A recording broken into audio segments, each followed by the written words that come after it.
In West Virginia, we've seen longer contracts. I think Highmark even has a longer contract with WVU Medicine than 3 years. We're back. Marty, you might pick up on what you just mentioned, if I could, with the open enrollment. It's difficult now, we believe. Marty and I actually had a chance to talk about this a little bit last week, based on what's happened in the delay of people getting back to work, to put a mandatory spousal limitation in for a July 1 effective date. We did talk with Highmark. Highmark's willing to extend your open enrollment to the end of July, but your rates have to change July 1. So the situation would be if someone wants to even opt off, you'd have 2 entries for the one for July and one for August. Simply put, I liked Marty's suggestion and comment. Maybe we announce it this year. I'll show you the savings. The savings are significant for the individual and also for the county if spouses opt off and go to their health insurance. Timing would just be difficult. What is, so if your spouse gets a job, a new job that offers insurance, is that a qualifying event that during the year you can opt on? Yes. By far the majority of our employers have some type of spousal limitation. Rationale behind that is simply this. Employing an employee, the full cost of employment is obviously salary and its benefits. So if another employer, where an employee of the Wood County spouse works, does not have to take that employer's coverage, that employer is extremely happy that, gee, we don't have to pay the full burden of the employment cost because we're not paying the health insurance portion. The other thing that's even more of an issue at times is the claims then associated with that spouse come back to the county's plan as opposed to going to the other employer's plan. And so over time, then we believe, matter of fact, we know that's caused for additional costs to counties, our public employers primarily, because that's who has the richer benefit design. So you set the stage that makes it less of a burden on the employee's contribution by going to the 4-tier structure and the 4-tier contribution.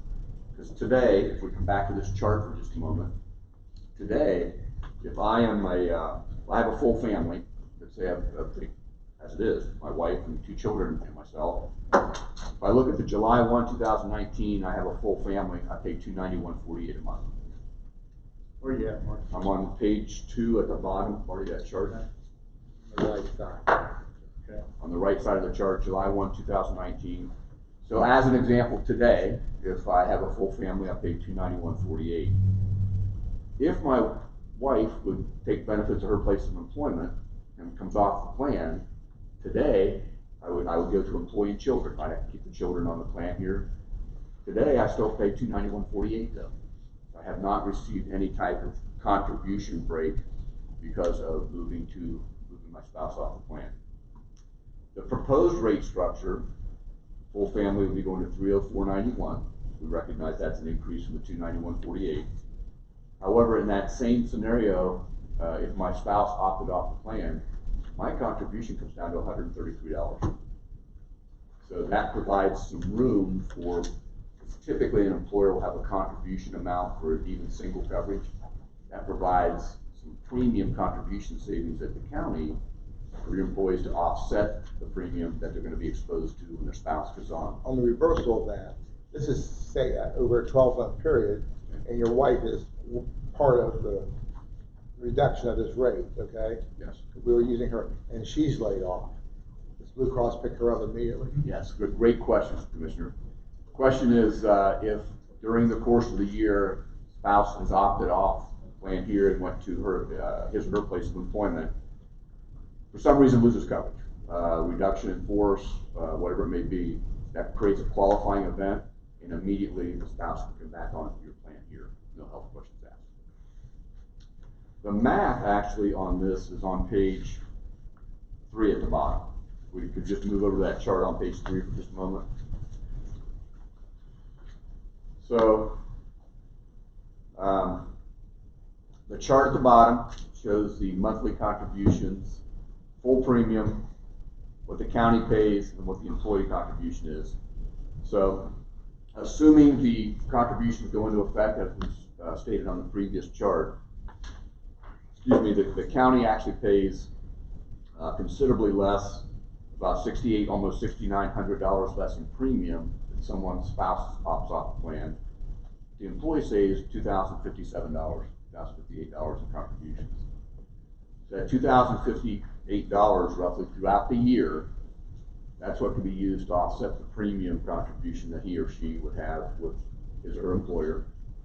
Could be some extra money left over from that the employee actually simply saves, but the county is saving roughly $7,000 for every person that would opt into that arrangement. So now, what can happen, we don't know what the claims experience is going to look like, right? So we have lesser premium, but over time, we see that the county is going to end up saving money because the cost associated with those spouses' claims is not coming back to the county's plan. And the employee is, you go from a family to an employee and children, is paying in less, $2,057 less on the year than they would have been paying. Absolutely. So the savings to the employee based on that contribution differential is $2,057. So we describe on page 3 all the different waiver options.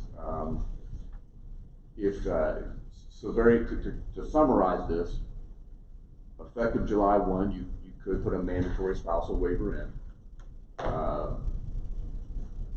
With the COVID-19 situation, we think creates a little bit of an issue with regards to getting that accomplished for spouses that have to opt off the plan and go to their employer. You know, they might not even be sure, as Marty mentioned, if they're going to be called back to work or what their status actually is. So maybe delaying it for a year makes sense, but announcing it and making sure the employees are well aware of it this year. But those that have the opportunity to open enrollment, for example, if they're saving $2,000 a year in contribution and the spouse's contribution is only $1,000, they've netted $1,000 in their Marty, I'm not aware how, do we pay a monthly fee to Blue Cross Blue Shield? And then I assume all this give and take, all that happens during the year, at the final pay, Blue Cross Blue Shield adjusts that pay to either a plus or a minus, if we have credits and don't have credits? It's actually adjusted monthly. Is it monthly? As the census changes, it's adjusted monthly. I see. Very good. Do you have any idea how many employees would be in this bracket of having an opportunity to ensure their? Well, and it's not by accident, but we've been doing this over the last couple of years. Last year, we broke it out into the different tiers so we could start getting some idea. We didn't change the employee contribution, but this year we're talking about actually changing the employee contribution. I don't know the answer to that, Bob, but I can tell you if an employee can make an extra $2,000 a year on their paycheck, it would probably be worth their time to check out and see if their spouse does have coverage, and if it may pay off for them to do that. I don't know. You face-to-face interview with somebody about their status?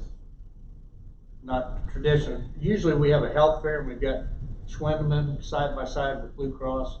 So when you come in, you have the opportunity to talk to those two individuals. We may have to set up something, we may have to stream something from Blue. Yeah, we've been, great point. Let me before I move on to this, currently there are 75 spouses on your plan. So how many of those would be eligible, I don't know. We don't know how many would be eligible, Commissioner TV, to your question. Until you did a survey of some sort. And that can be done. So coming back to open enrollment, we've live streamed open enrollments. We've been doing that for the last month. It's a little bit different. Hopefully by maybe June, we could have perhaps a health fair, but on a very limited basis, where we limit the number of people coming in. We'll just have to work out how